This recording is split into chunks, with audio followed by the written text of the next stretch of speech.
His career is back in Scotland, his family is still in England, and Pat Nevin's settling-in period at Kilmarnock has taken longer than he'd hoped. But there have been signs in the last few games that the multi-skilled 34-year-old is ready to recapture his top form. I wanted to come back home. I was coming back home anyway at the end of my career, whatever happened. You know, there was no, although I was away for 15 whole years down in England, there was at no point in that 15 years that I considered settling there. I was always coming back to Scotland.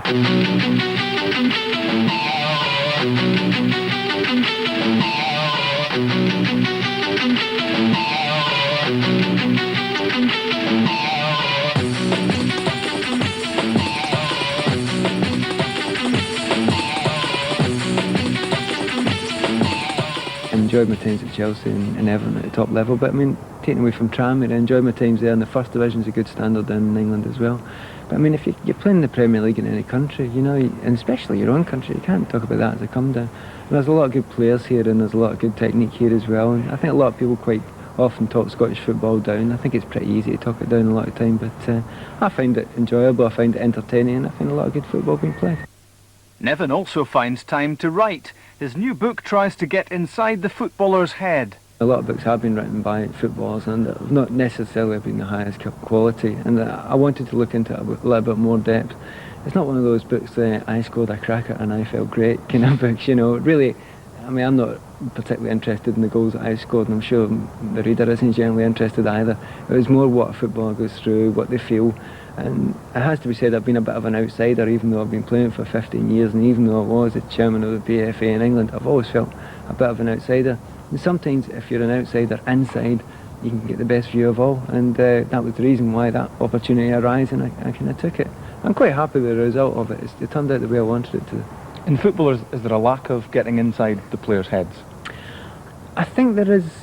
In some, it's like football's like life. In some places you get no insight at all, in other places you get fantastic depth.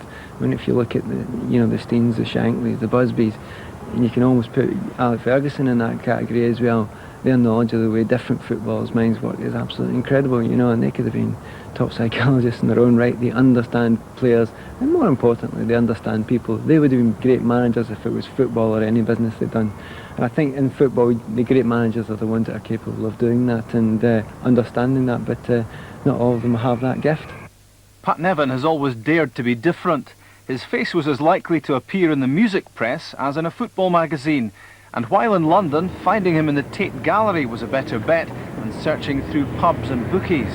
I always argue that I'm perfectly normal. I always get people suggest this thing to me that I'm something odd or whatever, but I think I'm normal, you know. I'm interested in music and theatre and things like that.